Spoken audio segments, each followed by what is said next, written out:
514 Online Mix Radio with your host, Chriscella. What's up, everyone? You're on 514 Online Mix, and we have a very special guest also from Breaking Records Radio. We are extremely lucky to have two members from the Breaking Records. They are amazing. The radio station is also banging, and they have amazing artists as well with a dope contest that is constantly fire. I am not kidding. Fire. We have Oaceys on 514 Online Mix with us virtually in the dope flow. I just want to start off with that. The creativity in your music as well is extremely moving when you're a rap lover and you hear someone with a dope flow, amazing lyrics with a sick ass beat. Y'all already know this person has the entire package. Can you tell everyone where you're from? My name's Oaceys. I'm from Brantford, Ontario. That's where I hail from. Started out from a group called Icon. That's nice. That's where Oaceys comes from, basically. Brantford, Icon. What's going on? So can you tell us the original members of basically Icon and why and what inspired you, gentlemen, to make that rap group? Well, Icon existed. That was, like I said, you mentioned Toro before. Yes. He was an original member. Him, Lipinski, and Maloney, and there was a couple others from back in the day, but that was their group for a while, for probably like a year or something. And then I came into the picture. I knew Lipinski, and he brought me over to Maloney's house, and we kind of kicked it off then. And I kind of just kind of incorporated into Icon eventually, right? Mm-hmm. So that's kind of how that started. But yeah, we started in the Icon started in Maloney's basement. Oh, wow, that's where it started. That's where it all starts for everyone, especially the ones who, you know, are persistent, consistent when it comes to their crafts. And y'all definitely show that. Big shout out to everyone at Breaking Record Radio for basically Breaking Records Radio for killing it with the contests right now. And we're gonna get into Breaking Records a little bit after. I see you got your hoodie on right now, representing, and that is really looking good on the camera right now. Oaceys, you are. Oh yeah. Sorry, go on. New merchandise on the website. Yeah. I said you can get the merchandise up on the website there, breakingrecordsradio.com. Let's go. I gotta check that out too. I actually listen to your radio station online, so shout out to y'all for basically paving the way for Canada when it comes to internet radio station. We all are paving the way by just doing our thing. So shout out to all the people who are doing radio today. It's really important, especially during these times. And we're gonna get into the fact that you are a producer and also a hip hop artist. How do you do all of that while still being in Breaking Records? Can you actually explain your relation in Breaking Records as well too? Yeah, well, yeah, when you do hip hop for so long, like I said, it started like in Maloney's basement. I've been doing this for like a decade ago, years. Pretty much. Yeah, wow. Over a decade. So, so you got you eventually learn. You pick up. You start learning how to do everything. Kind of, especially if you're independent, you pick up things. You got to do everything yourself, right? Mm-hmm. So yeah, basically, we all got different roles in Breaking Records or whatever. I've always rapped and shit, but yeah, like. I've really been focused on production in the past few years. We got Maloney, he handles the interviews and stuff. He does like what you do and whatnot, right? And yeah, we got a couple engineers, shout outs to Ennis there. So we all kind of just collaborate. We kind of do our own thing, and it comes together, and we all kind of have a part, you know, in it. And then we all kind of got it when we come together. It makes a full label, right? Because everybody does something a little different. That's it. And like I said, y'all are doing your thing.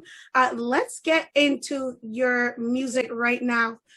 With that flow, I want to know where every artist basically gets their inspiration from. But with you in particular, with that crazy flow and the way you rhyme, basically the stories you have in your songs as well, in your tracks, makes me want to know who basically inspired you to become a rap artist, and basically what songs were the songs that you were listening to when you grew up? Well, like the first song that got me into hip hop was the Hit 'Em High song off the Space Jam soundtrack with like Coolio, Method Man, and everything like that. So that song really got me into hip hop. That's when it clicked. I was like, yo, this is the kind of music I like. I was probably 7 years old. But like I would get into like I was like 13, whatever, 14. I would listen to a lot of like Jedi Mind Tricks, Immortal Technique. But flow wise, where I really like came, like I felt like that's kind of my favorite thing about an MC a lot of the time is flow and wordplay. So Big Pun's my favorite rapper of all time. Even like I homage Big Pun in that Murder One track you mentioned. So so yeah, Big Pun's definitely probably one of my most, biggest influences. What like, what I like to hear with rap, right? Why flow would be important to me. That rapid fire kind of shit. Him, Ari the Rugged Man, sick. There's like I feel a lot of Tech Nine shit. I wouldn't say he's an influence, but flow wise, that's somebody I'd kind of listen to, I guess. Chit Fu, the Fushnikins. Oh, those really? are all, he's got that. Yeah. So so yeah, that's kind of where I guess I would draw my inspiration from and influences from, is kind of those kind of cats. I really feel it. You also have some old school vibes in some of your tracks. We're going to get into that. But you mentioned Murder One. We were talking about that before we started our interview. Please, please, please, for the people who didn't hear that track, can we get into why you named that track Murder One? And before you do, I have to say, yeah, definitely murdered it. It was fire. It was fire. I blasted it in my car speakers over and over again. When it comes to you and Maloney, you guys have definitely separate and unique flows, but you deliver. You really, really deliver. And the fact that you guys are working together, wow, genius moves. So please tell us about Murder One.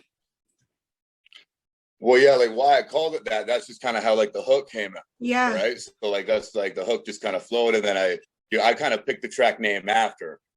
So like if I'm in the studio, it'll just be named track one or outro or whatever, like, name it, right? And then I just go through and I pick after. But yeah, just like I was trying to do something like a single for the tape that kind of had that fast flow, that kind of like, new school beat. Because like you said, I do have a lot of old school shit that is kind of my forte. I like that kind of, that's my sound. I like to stick to it. But, you got to switch it up, be versatile. So that was my... that was the track that I put out. I was like, yeah, this will be a single, make it a hard track, have the quick flow. Everybody likes the quick flow, the slower kind of 130 BPM kind of beats. So it makes it, that was like my attempt at like a catchy track. But yeah, like you said, it's still like the roots stay pretty hip hop. So like, as non-mainstream as that track sounds, I think that's like my attempt at being at a mainstream song, I guess. That's about as mainstream as I can get, is Murder One. So that's very interesting. That was meant for the single. That's why it's got that kind of flow and that kind of vibe and everything like that. That was the direction I went. I really like how that came out though. So, but yeah, that was meant to be the single, and that's just I named it that just because that's how the hook came out, and it seemed like the best name for it after writing it. Definitely, it's one of those, like, you can't put murder on a track without destroying the track, especially having a great beat with the vibe that you had with it. Even though you say it was like a mainstream track, it still gave me just the way that you rap an old school vibe at the same time, as well as a mainstream kind of vibe. You also have something actually called, I think it's called the Anti-Mainstream album, if I'm not mistaken. Yeah, the anti-mainstream movement. Yes, movement. I think something like that, eh? So it's funny that you mentioned that, and I think it's really, really twisted in a way, and it makes you think, and it makes you want to dive in and basically search for more songs, which I did, because you have so like you basically have a versatile way of presenting your music. Since we're on your tracks, let's get into that track, Midnight. It's with Maloney, of course, and also it makes you want to boogie, and it makes you want to chill. It's with someone else, Tarantino. I think I'm messing up the name right now. Yeah, Filthy Tarantino. I thought that was a really, really dope name. Yeah, and also I think Chamon, if I'm pronouncing that name right. Yeah, Chaman. He's a dude from the Netherlands, actually. Shout out to Chaman. He makes he's in Breaking Records. He's been working with us for a long time as well, but we've never actually crossed paths, us and Chaman, right? He lives in the Netherlands or wherever he lives. I don't know where one of my producers lives at. Yo, Chaman, where you live at? I don't know. Comment. but no, he's but yeah, so he's been producing for us for a long time. That track Midnight, that's off DeLorean Music. That's actually like the Breaking Records album that we put out. That's with me, Filthy Tarantino, and Maloney. Yeah, Midnight's definitely one of my favorite tracks off that album. It's one of my favorite Filthy Tarantino verses on the album too. It's not my favorite Filthy Tarantino verse. But yeah, it's a real chilled out beat. We sent it to Filthy. He laid his verse first, and he just started talking about how he was 3 hits of acid in, and his mind's traveling through a micro universe, chasing pathogens. And I'm just like, and then he's like, and he came up with the hook too. He had the "It's Almost Midnight," and that's a Filthy hook. So we're like, all right, we just got to talk about, running rampant, doing some stupid shit. Like it's midnight, it's a full moon. The werewolves are coming out, right? So that's kind of we just kind of talk shit and fuck around on that, and it came out to be a pretty cool tracks. It was a pretty cool track, and it was very entertaining, as well as like you kind of want to imagine what y'all are doing that night. And that's really, really cool. I'm a radio person, so I actually like to listen to the radio, and I like to listen to tracks that can like basically take you in like a book. Like you don't need to watch the music video to basically understand what's going on. You can visualize it in your head, and that is like a really good way of basically storytelling, and rap is basically poetry of the streets. So no matter what you're doing, you're sharing your experiences, and we can visualize it as a listener. We can visualize it in our heads, and that's what, like, as a rap fan, that's what I'm looking for. And you guys did that very, very well. It seems like you guys had a lot of fun making that track as well. And I had to ask you, were some of those real experiences, or basically just fantasies playing out at a midnight time? Well, I would say for me anyway, like, I don't know, like, I'd have to go through the rhymes, right? But like, like if there's any like crazy over exaggerated thing, I don't know. I believe that Filthy was his mind was chasing pathogens, whatever he's saying. You know what I mean? Like, right, yeah. So like, yeah, like usually like we're pretty authentic with our music, right? Yes.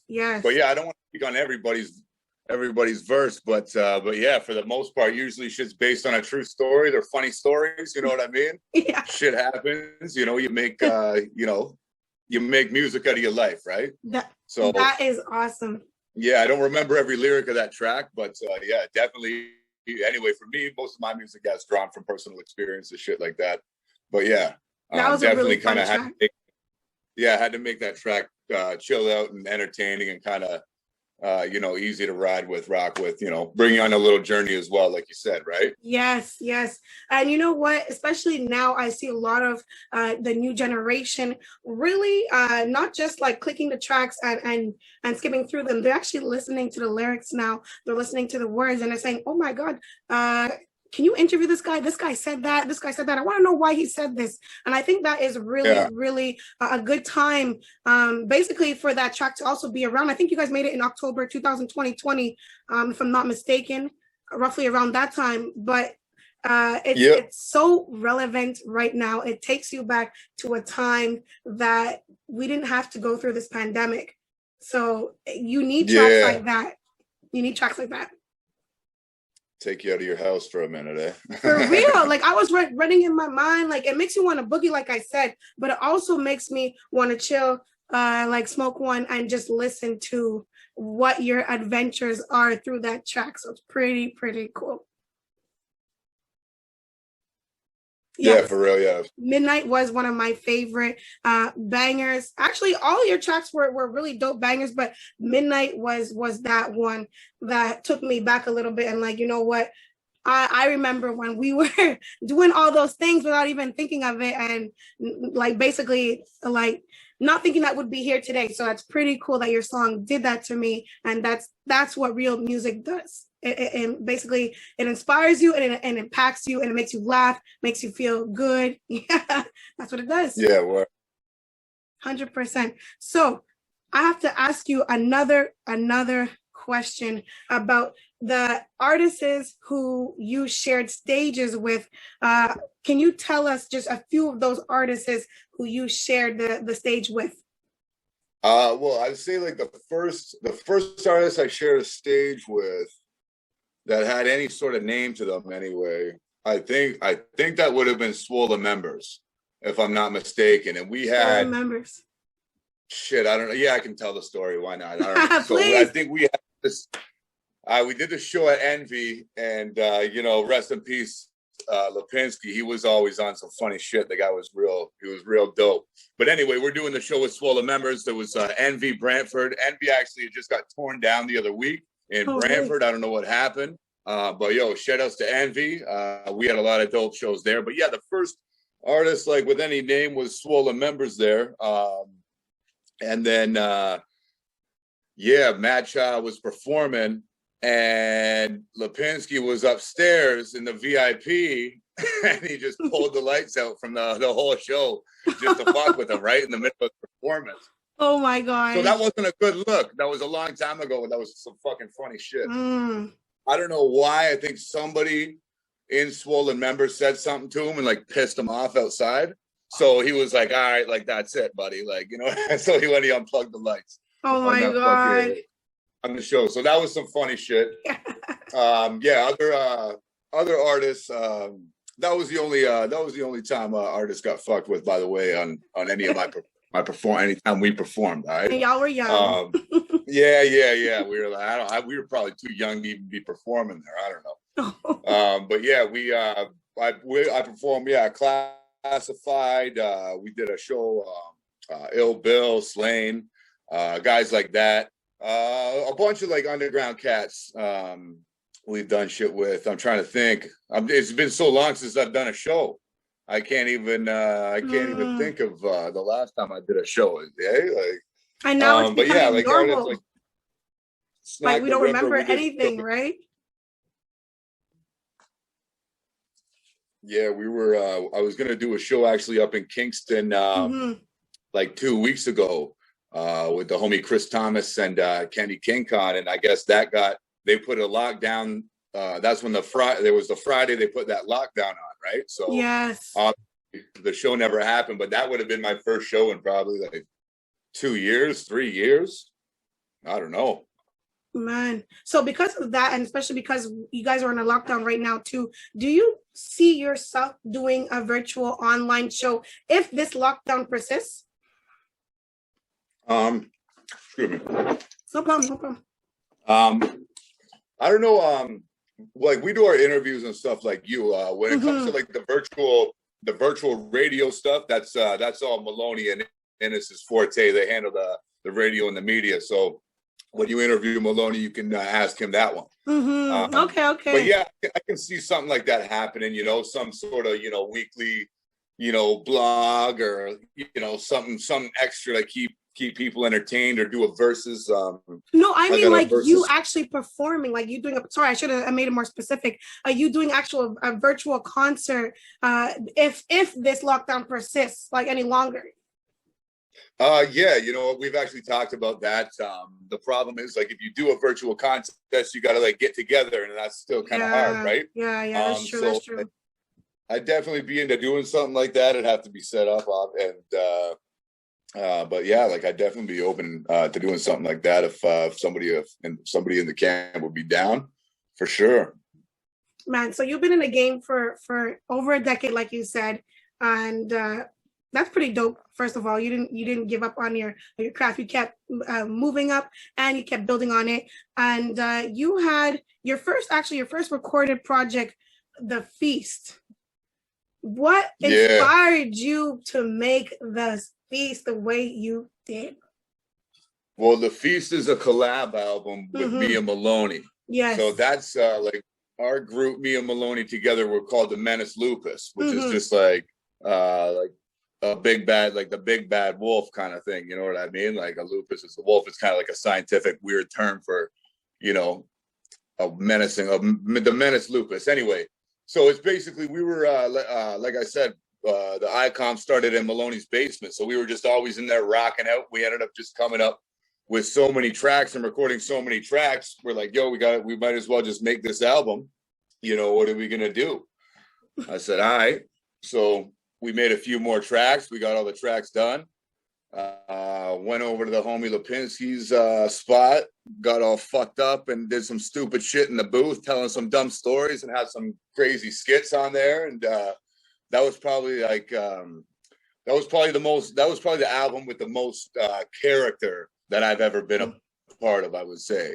Just kind of like there was a lot of insight into kind of who we are and like, our characters, and like there's a lot of tracks that are jokes, a lot of things that's funny, just like every intro to every song is just like we're talking some dumb shit that makes no sense, because like whatever, right? It was just like basically whatever, and it just ended up being what it was. So that's kind of how that project came together, and there was kind of like no organization to that. There was just a bunch of tracks that were done, and yeah, we were just always around each other at the camp.